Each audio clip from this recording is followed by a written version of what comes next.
Assalamualaikum warahmatullahi wabarakatuh. Semangat pagi rekan-rekan mahasiswa. Bagaimana kabarnya? Semoga kalian semua selalu sehat ya. Amin. Oke, kita lanjut lagi ke materi pertemuan ketiga, akuntansi keuangan menengah 2, mengenai ekuitas modal yang disetor. Nah, apa definisi ekuitas? Ekuitas adalah sisa kepentingan pada aset perusahaan setelah dikurangi semua liabilitas. Ada 3 jenis bentuk organisasi. Yang pertama, perorangan, maka ekuitasnya hanya berisi modal pribadi. Yang kedua, persekutuan, maka ekuitasnya terdiri dari beberapa anggota sekutu. Yang ketiga, perseroan, maka ekuitasnya terdiri dari modal saham, agio saham, dan saham treasury. Selanjutnya, ekuitas pemilik dalam perusahaan adalah kontribusi kumulatif bersih oleh pemegang saham ditambah laba yang ditahan. Ada 3 kategori yang terdapat pada ekuitas pemegang saham. Yang pertama modal saham, yang kedua tambahan modal disetor, dan yang terakhir laba ditahan. 2 kategori yang pertama yaitu modal saham dan tambahan modal disetor adalah modal kontribusi.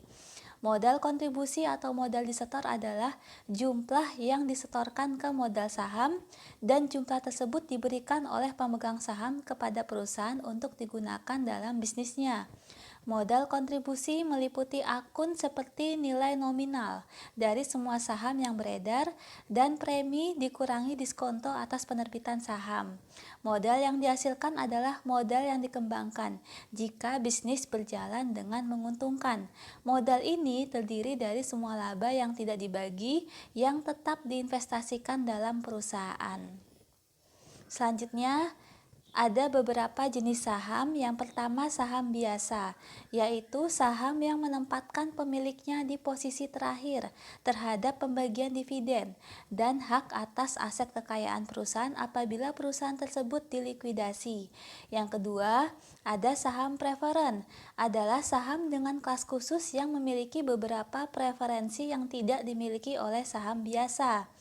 Karakteristik penerbitan saham preferen adalah yang pertama, preferensi atas dividen, yang kedua, preferensi atas aset pada saat likuidasi, yang ketiga, saham preferen dapat dikonversi menjadi saham biasa, yang keempat, saham preferen dapat ditebus pada opsi perusahaan, yang terakhir, saham preferen memiliki hak istimewa atau hak suara dalam rapat umum pemegang saham.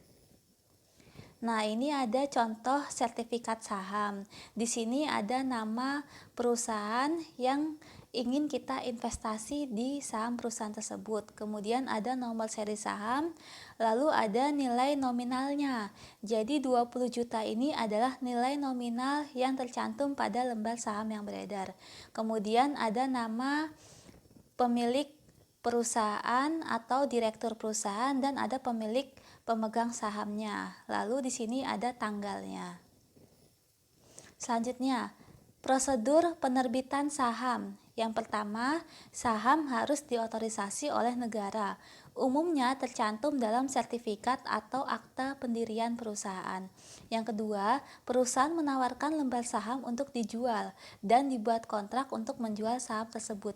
Yang ketiga, dana dari saham dikumpulkan dan menerbitkan saham dengan menerima sejumlah nilai dari setiap lembar sahamnya. Kemudian, ada beberapa masalah akuntansi yang ada untuk penerbitan saham. Yang pertama, akuntansi untuk saham tanpa nilai nominal. Yang kedua, akuntansi untuk saham dengan nilai nominal. Yang ketiga, akuntansi untuk penerbitan saham yang digabung dengan sekuritas yang lain. Yang keempat, akuntansi untuk saham yang diterbitkan dalam transaksi non-kas. Yang terakhir, akuntansi untuk biaya penerbitan saham.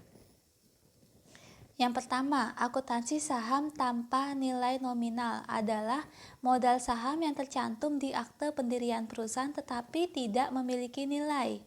Alasan perusahaan untuk menerbitkan saham tanpa nilai nominal adalah dapat menghindari liabilitas kontingen. Jika perusahaan menerbitkan saham di bawah nilai nominal, maka perusahaan mencatat dis agio sebagai debit pada tambahan modal disetor.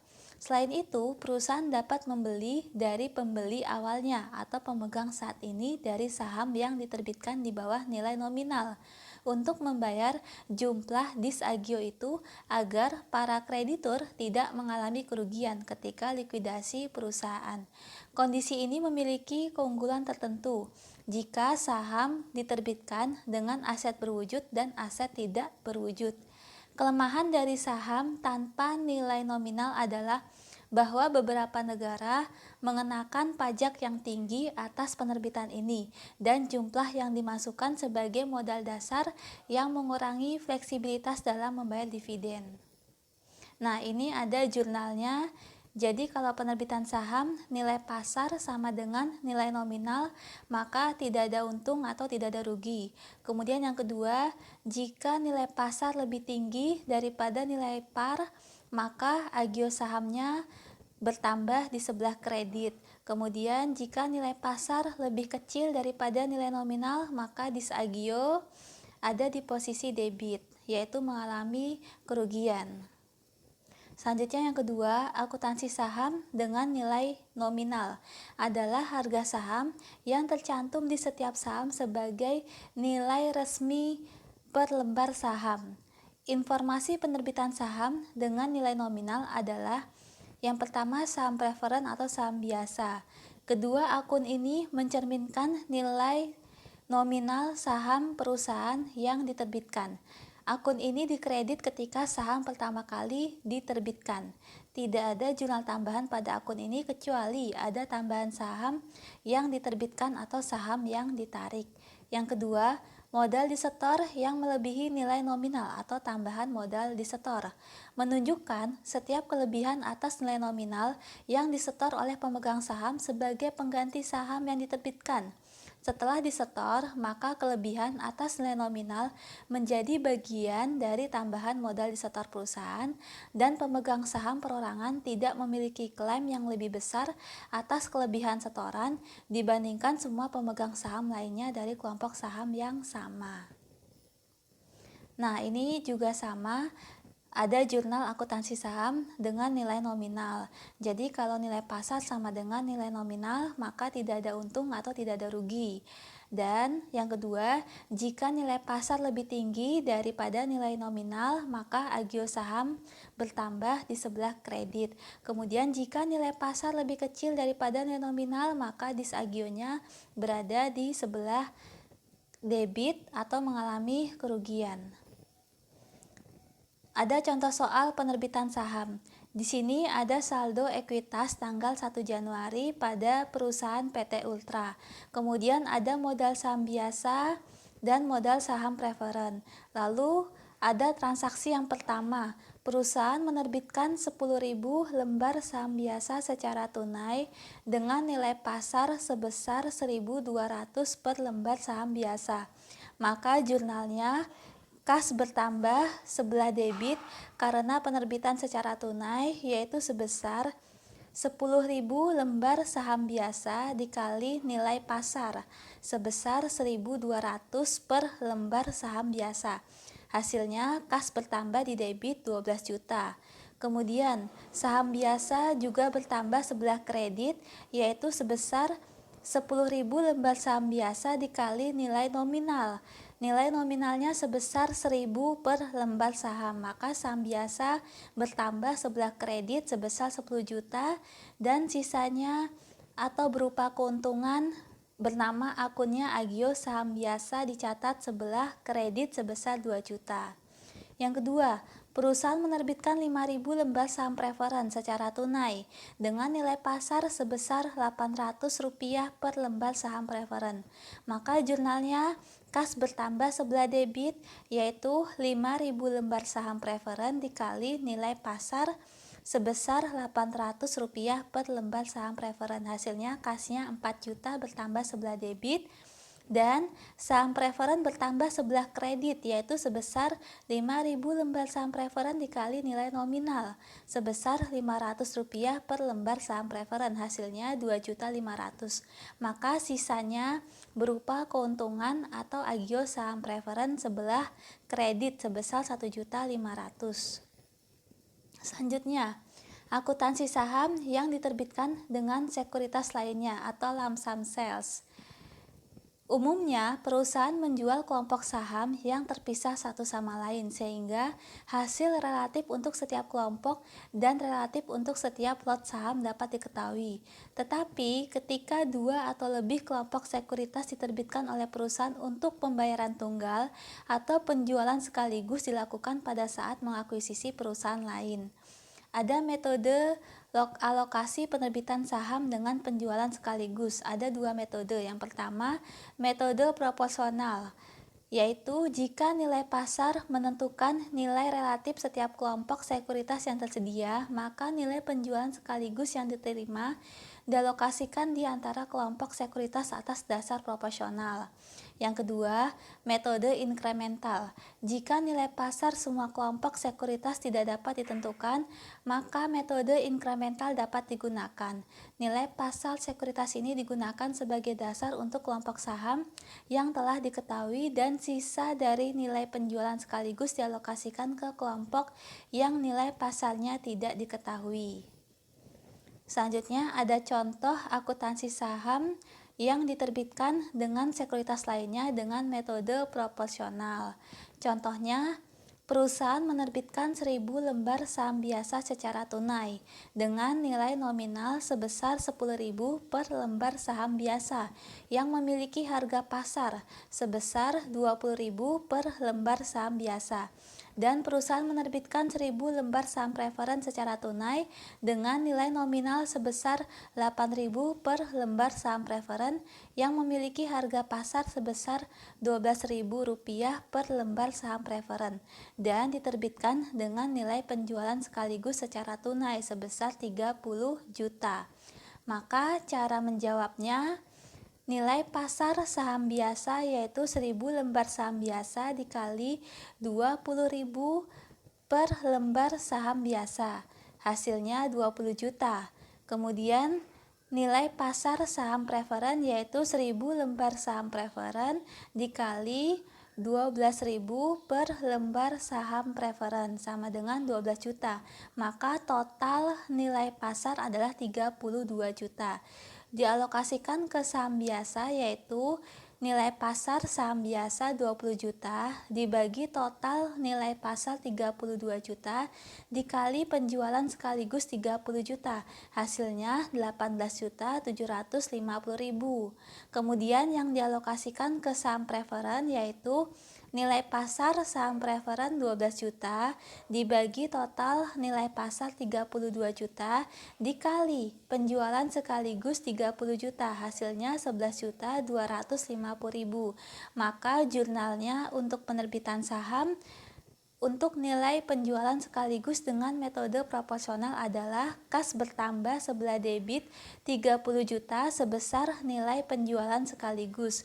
Kemudian saham biasa bertambah sebelah kredit sebesar 1000 lembar saham biasa dikali nilai nominal 10.000 per lembar saham biasa. Hasilnya 10 juta. Kemudian agio saham biasa atau berupa keuntungan yaitu selisih antara dialokasikan ke saham biasa dikurangi dengan modal saham biasa yang telah diterbitkan berdasarkan nilai nominal.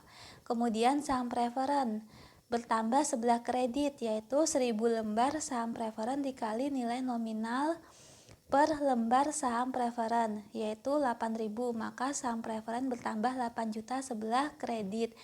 Dan agio saham preferen atau berupa keuntungan yaitu selisih antara yang sudah dialokasikan ke saham preferen dikurangi dengan modal saham preferen yang diterbitkan dengan menggunakan nilai nominal.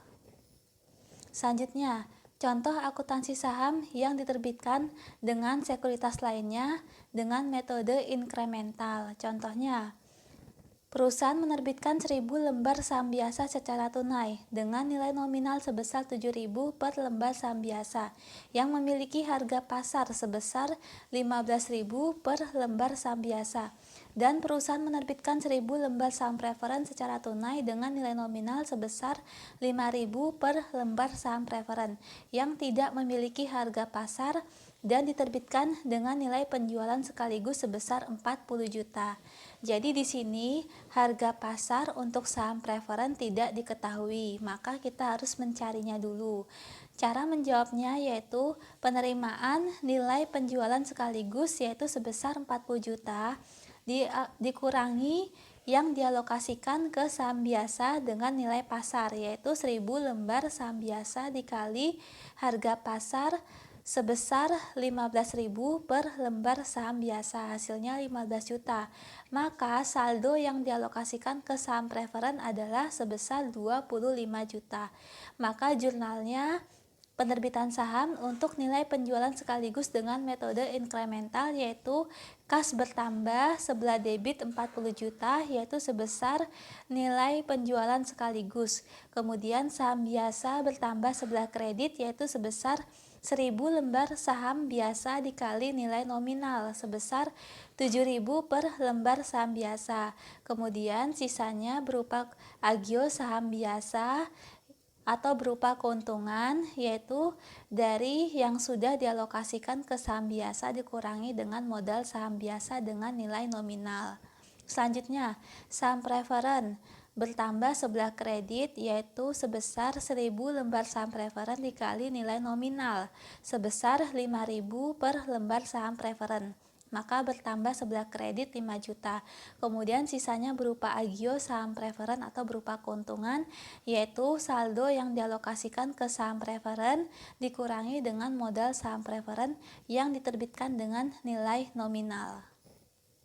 Selanjutnya, akuntansi saham juga dapat diterbitkan dalam transaksi non-kas, yaitu di sini ada contohnya, jurnal akuntansi saham yang diterbitkan dengan jasa konsultan. Jadi, misalnya perusahaan menggunakan jasa konsultan keuangan, maka boleh dibayar dengan menggunakan saham. Yang penting sudah sesuai dengan harga saham dan harga jasa konsultannya. Nah, jurnalnya beban organisasi bertambah sebelah debit, saham biasanya bertambah sebelah kredit, maka sisanya keuntungan atau kerugian berupa agio saham. Selanjutnya, saham juga bisa diterbitkan dengan properti. Jika nilai pasar lebih tinggi daripada nilai nominal, maka ada keuntungan dari saham, yaitu jika saham diterbitkan dengan properti, maka properti atau tanah atau aset tetap lainnya bertambah sebelah debit, saham biasa bertambah sebelah kredit, maka sisanya berupa keuntungan atau kerugian atau disebut agio saham. Kemudian ada contoh soal penerbitan saham dengan transaksi non-kas. Di sini ada saldo ekuitas tanggal 1 Januari 2019 pada PT Ultra. Ada modal saham biasa dan ada modal saham preferen. Kemudian transaksi yang pertama, perusahaan menerbitkan 15.000 lembar saham biasa untuk memperoleh gedung dengan nilai pasar gedung sebesar 20 juta. Maka jurnalnya gedung bertambah sebelah debit sebesar 20 juta dan saham biasa bertambah sebelah kredit yaitu sebesar 15.000 lembar saham biasa dikali nilai nominal yaitu 1.000 per lembar saham biasa, maka sisanya yaitu dikredit berupa agio saham biasa. Kemudian yang kedua, perusahaan menerbitkan 4.000 lembar saham preferen kepada konsultan sebagai pembayaran atas tagihan sebesar 5 juta untuk jasa yang diberikan dalam membantu penyusunan laporan keuangan. Jurnalnya beban organisasi bertambah sebelah debit sebesar 5 juta, saham preferen bertambah sebelah kredit sebesar 4.000 lembar saham preferen dikali nilai nominal yaitu Rp500 per lembar saham preferen, maka sisanya berupa keuntungan atau agio saham preferen sebelah kredit. Selanjutnya, akuntansi untuk biaya penerbitan saham. Biaya penerbitan saham adalah biaya pembiayaan yang mengurangi hasil yang diterima dari penjualan saham. Ketika perusahaan menerbitkan saham, maka perusahaan melaporkan biaya yang diterbitkan untuk menjual saham, seperti biaya penjaminan, biaya akuntansi, biaya hukum, biaya percetakan, dan biaya pajak sebagai pengurang jumlah yang disetor. Oleh sebab itu, biaya penerbitan didebet ke tambahan modal disetor karena biaya tersebut tidak berhubungan dengan operasional perusahaan. Selanjutnya, Reakuisisi saham atau saham treasury. Saham treasury adalah perusahaan membeli kembali saham-sahamnya. Tujuannya yang pertama, untuk memenuhi distribusi pajak yang efisien dari kelebihan kas kepada pemegang saham. Yang kedua, untuk meningkatkan laba per saham dan pengembalian atas ekuitas atau ROE. Yang ketiga, untuk memenuhi saham dalam kontrak kompensasi saham pegawai atau memenuhi kebutuhan akuisisi. Yang keempat, untuk menghindari pengambil alihan atau mengurangi jumlah pemegang saham. Yang kelima, membentuk pasar bagi saham. Kemudian ini ada jurnal saham treasury. Jadi ketika perusahaan membeli kembali saham yang beredar, maka jurnalnya saham treasury di debit dan kas di kredit. Kemudian ketika penjualan saham treasury, ketika nilai pasar lebih tinggi daripada nilai perolehan, maka jurnalnya kas bertambah sebelah debit dan saham treasury sebelah kredit, maka agio saham treasury atau berupa keuntungan sebelah kredit. Kemudian jika penjualan saham treasury jika nilai pasar lebih kecil daripada nilai perolehan, maka jurnalnya kas bertambah sebelah debit, saham treasury sebelah kredit, dan berupa kerugian sebelah debit atau disagio saham treasury sebelah debit. Selanjutnya ke contoh soal penerbitan saham treasury. Di sini ada saldo dari ekuitas tanggal 1 Januari 2019 pada PT Ultra. Kemudian ada modal saham biasa dan modal saham preferen. Lalu ke transaksi yang pertama. Perusahaan membeli 8.000 lembar saham biasa miliknya yang beredar dengan harga pasar sebesar 2.000 per lembar saham biasa. Maka jurnal pembelian saham biasa yang telah beredar di pasar yaitu jurnalnya saham treasury pada kas, yaitu sebesar 8.000 lembar saham biasa dikali nilai pasar 2.000 per lembar saham biasa, hasilnya 16 juta. Transaksi yang kedua, perusahaan menerbitkan kembali 5.000 lembar saham biasa yang dibeli kembali untuk memperoleh mesin yang nilai pasar mesinnya sebesar 15 juta.